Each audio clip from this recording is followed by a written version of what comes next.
Welcome and hello. This is a video lesson in Python for water resources titled Functions. In this lesson, we're going to be talking about defining functions, parameters, comments, returning values, default arguments, variable scope, and recursion. What's on the screen here is my IDE. I happen to be using Visual Studio, and I'm going to just put up some examples and talk about them. First example here is not even a function, but I wanted to run it anyway so we could see how a function can replace what we're looking at. Quite simply, we are calculating the velocity, which is flow divided by area, and then printing that out. So I'll save that, come down here to my terminal, and then run. It prints out velocity equals 6.25 feet per second. Same example, using a function might look something like this. We define the flow, the area. Then we call this compute velocity function, pass it the flow and the area. It performs that calculation of flow divided by area, returns the velocity in a variable, which is returned and read into this velocity variable printed out down below. The function definition right here is shown with a keyword def to define the function. And then we have the name of the function, and then the list of parameters, and then a colon, and then after that, everything indented is within that function. Let's go ahead and save that and then run it. So we should be getting the same result. Velocity equals 6.25 feet per second. Quick note on documentation. Sometimes you want to add a lot of notes to describe what your function does. So what I'm going to do is replace this top line right here with about 20 different lines of comments. So what we have here is a printout of the function name, purpose, we describe it, we even include the equation. Further down, you may have a section in the comments for the different parameters, such as the flow, the type, and an explanation. So the parameters, the area, also an float, that's the cross-sectional area. And then finally a section here for what that function returns. In this case, it is a float, the average velocity, and the units. I'm going to delete all that and then put up another example. In this situation, we're computing the runoff volume from a storm event by calling this runoff volume function. We are just multiplying the rainfall times the area times that runoff coefficient and returning that as the volume and printing out that volume down below. One thing that's different about this function from the previous one is we're not defining the parameters as separate variables. We're just passing those values directly to the function. That's fine. What's important here is this parameter rainfall, for instance, is associated with 2.5. This parameter area is associated with 100, and then the runoff coefficient is 0.75. So you can go ahead and name these parameters whatever you want, as long as the naming is consistent for those same variables within the function. All right, let's go ahead and save that and run it. Clear, and then down in the terminal, run script.py, runoff volume equals 337.5. So whatever units that happens to be, rainfall might be in inches, area might be in acres. Convert that if you want, otherwise that would be the volume of acre inches. Next example, I'll delete that, is right here, boom. I'm passing it a flow value, and it's only going to change inside the function because integers are immutable. There's a discussion about whether or not a variable is passed into a function by its value or by its reference or assignment. What Python does is it passes the object, and whether or not that object is mutable or not depends on whether the function changes the value.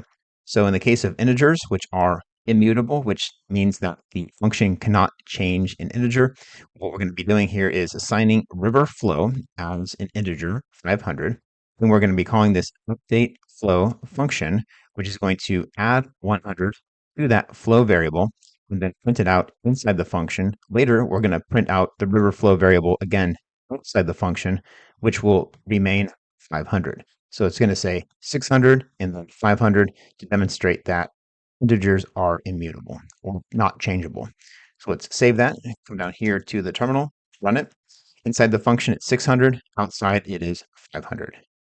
Unlike integers, lists are mutable. So what we have in this example right here is we are passing in gauge data list into a function, and it's getting changed inside the function and outside the function as well. So the gauge data is defined right here, 125, 140, 155. I'm calling this add measurement and passing in the list of gauge data plus the new value. and that's what's getting appended to our list within the add measurement function. Finally, I'm printing out the same gauge data list.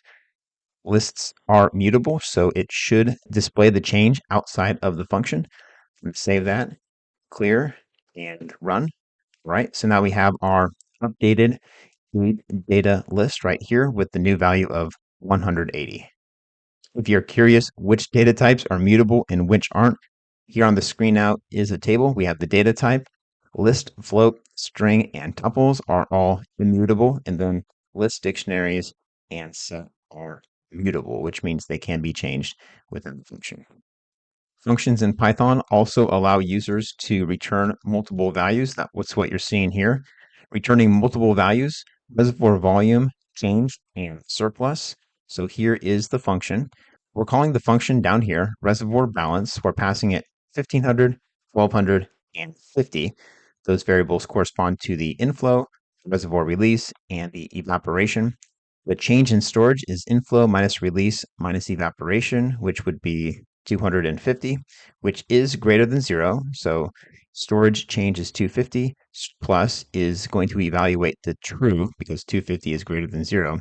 And we're returning both of those variables on line 5 here. Return storage change, comma, space, surplus. So we're reading in those two same variables, change, comma, space, surplus, when we call the function. And then we're going to print out those two variables down below here. So that's how that works. I'm going to save it, clear, and then run. So now we have 250. That's the value of the change variable, and then true, that's the value of surplus variable. Functions can be defined using a default argument value. In this example, we have a function that computes the flow rate using Manning's equation. And you can see that the variables are A for area, R for wetted perimeter, S for channel slope, and then N, which is the roughness. Now, if the N roughness parameter is not provided, it is going to take on this default value, which is part of the function definition of 0.035. So right here on line 4, we're calculating the flow, and then we are returning that flow rounded to 2 decimal places on line 5. Down in lines 7 and 8, we're actually calling that function. In the case of line 7, we are not providing a fourth argument, which would correspond to that Manning's end. Therefore, the default of 0.035 will be used. In the second function call here on line 8, we are specifying a fourth argument of 0.045, which is a higher roughness, which means the flow rate will probably be less for this second scenario. I'm going to save that, clear, and run. All right, we have our two different flow rates printed out here, 733 and 570. So this 733 calculation used a default value of 0.035 for Manning's end, which appears right here. Next, what I'm going to do is explicitly name the arguments in the function call itself. So down here below line 8, I'm going to paste these 3 lines in right here. Now I'm going to calculate a flow using the same Manning flow function. This time, instead of just the numbers separated by commas, I'm explicitly stating N for area, comma, R, S, and N. So we can run the function the same. I'll go ahead and click on save, clear, and run. Now using 0.04 for that roughness, we get a flow rate of 642. And when you're explicitly naming the arguments like we're doing right here, it doesn't have to be in the same order as the function definition. So if we wanted to get this same value of 642, we can prove that by just scrambling up the values, but making sure it still has the variable name. So A for area, for instance, I'm going to cut that. And I'm going to just switch it, put that in the second position right here. A equals 200. All right. So let's save that and then clear and run. And sure enough, we still get the same flow rate of 642 for that third flow rate. Next, it's time to talk about variable scope. So what you see on the screen here is an example of global variable versus local variable. Flow right here of 500 would be considered the global variable. It's defined at the top outside of the function. What I'm doing is calling this simulate function. It's defining a flow equals 800 CFS, and that is a local variable. It's inside the function.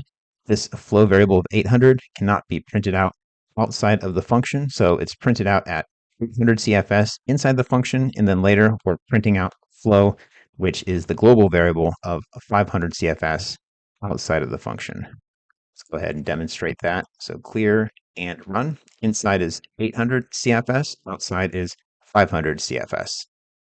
Something else to demonstrate is multiple functions where one function can call another.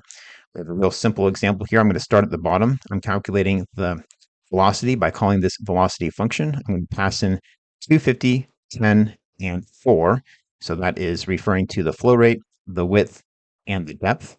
And the calculation for the velocity is flow divided by area. And we are calling this area function to calculate the area, which is sending it the width and the depth.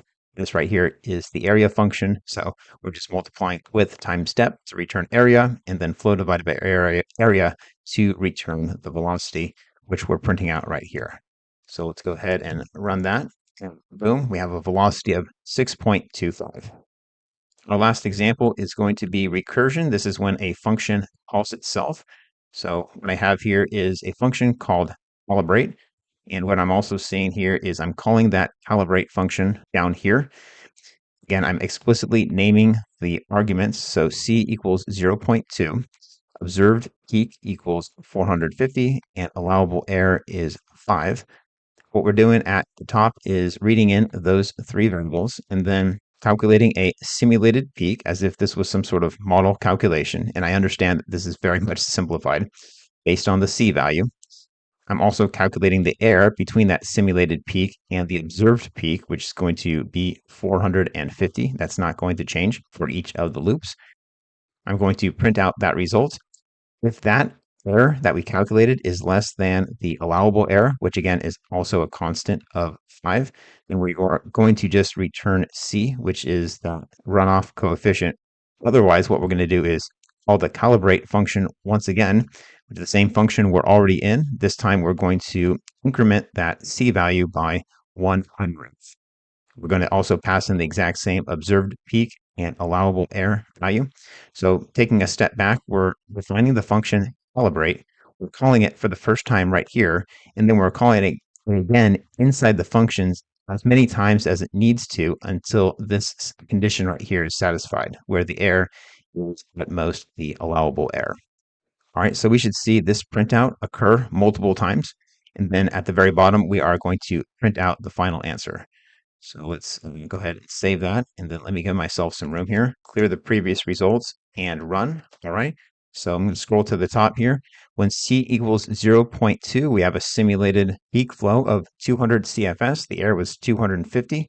With each iteration, that C coefficient increases all the way to what looks like 0.45, where the simulated peak flow was 450, resulting in a 0 CFS error, which is less than 5, which was our max allowable. So at the very end, we print out that best runoff coefficient of 0.45. So that's an example of recursion. It's a little bit more of an advanced topic in Python. And that concludes this lesson where we talked about functions in Python for water resources.